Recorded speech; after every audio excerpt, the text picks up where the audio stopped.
ഇന്നത്തെ കാലത്ത് ആരെങ്കിലും ഇതുപോലത്തെ പാവാടയും ബ്ലൗസും ഇട്ട് വരുമോ പെണ്ണെ കോളേജില്? പെട്ടെന്ന് പിന്നിൽ നിന്ന് കൂട്ടുകാരി പാർവതിയുടെ പരിഹാസ രൂപേണയുള്ള ചോദ്യമുയർന്നു. അദ്വിക പെയിന്റ് അടിച്ച് തന്റെ വിരലുകൾ കൊണ്ട് ബ്ലൗസിന്റെ കഴുത്തിലെ അലസമായ ചുളിവുകൾ നേരെയാക്കി തിരിഞ്ഞു നിന്നു. എന്താ ആൺകുട്ടികൾക്ക് ഇതുപോലെ സിമ്പിൾ ഡ്രസ് ഇടുന്ന പെൺകുട്ടികളെ ഇഷ്ടമല്ലേ? Don't like? അദ്വിക കുസൃതിയോടെ ചോദിച്ചു. പിന്നെ സൂപ്പർ ആയിട്ടുണ്ട്. എല്ലാവരും മോഡേൺ ആയി വന്നപ്പോ അവളുടെ ഒരു പാവാടയും ബ്ലൗസും. അല്ല അദ്വിക, നീ കോളേജിൽ പഠിക്കാനാണോ വരുന്നത് അതോ ആരെങ്കിലും കറക്കിയെടുക്കാനോ? പാർവതി കൈകൾ കെട്ടി നിന്ന് ചോദിച്ചു. അദ്വിക തിരിഞ്ഞു നിന്ന് പെയിന്റായ കൈകൾ കൊണ്ട് മുഖത്തേക്ക് വീണ മുടി ഒതുക്കി ചിരിച്ചുകൊണ്ട് പറഞ്ഞു, ദേ, എനിക്ക് ഇതേപോലെ ഒരാളെ കണ്ടെത്തി തരാമെങ്കിൽ നമുക്ക് ആലോചിക്കാവുന്നതാണ്. അതും പറഞ്ഞ് അവൾ ഒഴിഞ്ഞു മാറി. അവൾ വരച്ച കുസൃതി നിറഞ്ഞ കണ്ണുള്ള ഓടക്കുഴലൂതുന്ന കണ്ണന്റെ ചിത്രമുള്ള ക്യാൻവാസിലേക്ക് കൈ ചൂണ്ടി. ഇത് കണ്ട് പാർവതിയുടെ ചിരി ഉച്ചത്തിലായി. ചിരിച്ചുകൊണ്ട് അവൾ പറഞ്ഞു, നിന്നെ പോലൊരു വഴക്കാളിയെ കണ്ണനെ പോലൊരാൾക്ക് താങ്ങാൻ പറ്റില്ല മോളെ. നിനക്ക് മഹാദേവന്റെ രുദ്രരൂപം പോലുള്ള ഒരാളെ കിട്ടണം. അവനെ നിന്നെ കൈകാര്യം ചെയ്യാൻ പറ്റൂ. ഇത്രയും പറഞ്ഞ് പാർവതി വീണ്ടും ചിരിക്കാൻ തുടങ്ങി. അവളുടെ വാക്കിൽ ദേഷ്യം വന്ന അദ്വികയുടെ കണ്ണുകൾ തിളങ്ങി. മോളെ പാറു, നിൽക്ക്. നിന്നെ ഞാൻ വെറുതെ വിടില്ലടി. എന്നെ വഴക്കാളിന്ന് വിളിക്കുന്നോ? അവൾ കയ്യിലുണ്ടായിരുന്ന പെയിന്റ് ബ്രഷ് എടുത്ത് പാർവതിയുടെ നേർക്ക് ഓടി. ബ്രഷിൽ പച്ച നിറത്തിലെ പെയിന്റ് ഒട്ടിപ്പിടിച്ചിരുന്നു. പാർവതിയും അദ്വികയിൽ നിന്ന് രക്ഷപ്പെടാനായി ഗ്രൗണ്ടിലൂടെയും പിന്നീട് അടുത്തുള്ള കോളേജ് കോറിഡോറിലൂടെയും ഓടി. അദ്വിക പിന്നാലെ വിളിച്ചു പറഞ്ഞു, എങ്ങോട്ടാണ് മോളെ നീ ഓടുന്നത്? നിൽക്കവിടെ. ഓട്ടം കോളേജിന്റെ മുഖ്യ കെട്ടിടത്തിന്റെ കോറിഡോറിലെത്തിയപ്പോൾ അദ്വികയുടെ നിയന്ത്രണം വിട്ടു. പെട്ടെന്ന് മുന്നിലൂടെ വന്ന ഒരാളുമായി അവൾ കൂട്ടിയിടിച്ചു. വീഴാൻ പോയ അദ്വികയെ അയാൾ കരുത്തുറ്റ കൈകളാൽ അരയിൽ ചുറ്റിപ്പിടിച്ച് രക്ഷപ്പെടുത്തി. ആ കൈകളിൽ അവൾ സുരക്ഷിതയാണെന്ന് ഒരു നിമിഷം അവൾക്ക് തോന്നി. രുദ്രന്റെ കൈകളിൽ നിന്ന് ഉയരുന്ന പെർഫ്യൂമിന്റെ ഗന്ധം അവളിലേക്ക് അടിച്ചു കയറി.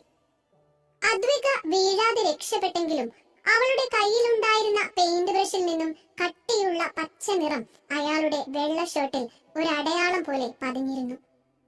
അപ്പോഴേക്കും അയാളോടൊപ്പം നിന്നിരുന്ന കോളേജ് പ്രിൻസിപ്പൽ ഇത് കണ്ട് ഭയന്ന് സ്വയം പറഞ്ഞു, ഇവൾക്ക് ഈ സമയത്ത് തന്നെ രുദ്രദേവ് സാറിന്റെ മുന്നിൽ വരണമായിരുന്നോ? അദ്ദേഹത്തിന്റെ മുഖം വിളറി, നെറ്റിയിൽ വിയർപ്പ് തുള്ളികൾ കിനിഞ്ഞിറങ്ങി. പ്രിൻസിപ്പൽ ഉമിനീരിറക്കിക്കൊണ്ട് രുദ്രനോട് പറഞ്ഞു, സോറി സർ, ഇവൾ തീരെ അച്ചടക്കമില്ലാത്ത കുട്ടിയാണ്. എപ്പോഴും എന്തെങ്കിലും കുഴപ്പങ്ങൾ കാണിച്ചുകൊണ്ടിരിക്കും. കോളേജ് മുഴുവൻ ഇവളെ കൊണ്ട് ബുദ്ധിമുട്ടിയിരിക്കുക. ഭയം നിറഞ്ഞ സ്വരത്തിൽ മാപ്പ് പറഞ്ഞു.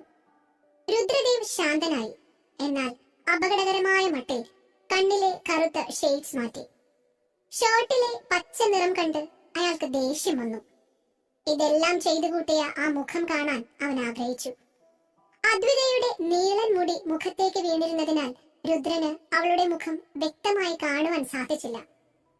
രുദ്രൻ മുടി മാറ്റാനായി കൈ ഉയർത്തിയതും പിന്നിൽ നിന്ന് പാർവതി പേടിയോടെ ഉറക്കി വിളിച്ചു, വേഗം വാ. പാർവതിയുടെ ശബ്ദം കേട്ട് അദ്വിക പെട്ടെന്ന് നേരെ നിന്നു. അവൾക്ക് സ്ഥലകാലബോധം തിരികെ വന്നു. രുദ്രനെ നോക്കാതെ താൻ വീഴാതിരിക്കാൻ പിടിച്ചിരുന്ന കൈകളിലേക്ക് ഒന്ന് നോക്കി. എന്നിട്ട് പാവാട ഒതുക്കി പിടിച്ച് പാർവതിയുടെ അടുത്തേക്കോടി.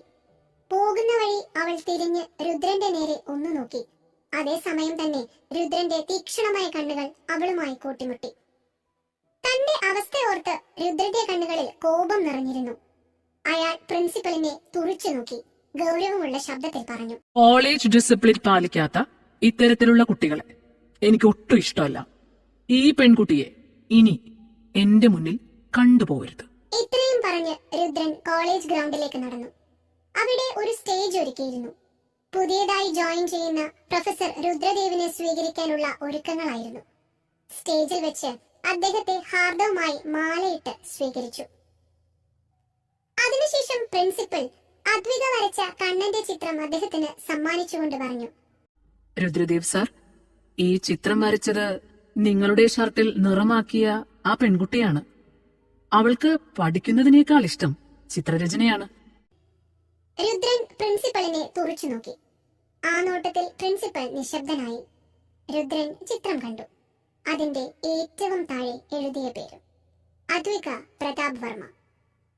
ഇതൊന്നും രുദ്രൻ ഇഷ്ടപ്പെട്ടില്ല. അവന്റെ നെറ്റി ചൊളിഞ്ഞു. അയാൾ പോഡിയത്തിനടുത്തേക്ക് ചെന്ന് മൈക്ക് കയ്യിലെടുത്തുകൊണ്ട് പറഞ്ഞു, ഗുഡ് ഈവനിങ് സ്റ്റുഡൻസ്. എനിക്ക് ഈ ശ്രദ്ധ കിട്ടുന്ന കാര്യങ്ങളൊന്നും ഇഷ്ടമല്ല. വിഷയത്തിലേക്ക് വരാം. ആസ് യു ഓൾ നോ, ഞാനാണ് ഈ കോളേജിന്റെ ട്രസ്റ്റി രുദ്രദേവ് വർമ്മ. എന്റെ പേര് നിങ്ങൾ ധാരാളം കേട്ടിട്ടുണ്ടാവും. ഇന്ന് ഞാൻ ഈ കോളേജിന്റെ ട്രസ്റ്റി എന്ന നിലയിലല്ല, മറിച്ച് നിങ്ങളുടെ പുതിയ പ്രൊഫസർ എന്ന നിലയിൽ എന്നെ പരിചയപ്പെടുത്താൻ പോവുകയാണ്. ഇനി മുതൽ ഞാൻ നിങ്ങളെ അക്കൗണ്ടൻസി പഠിപ്പിക്കും.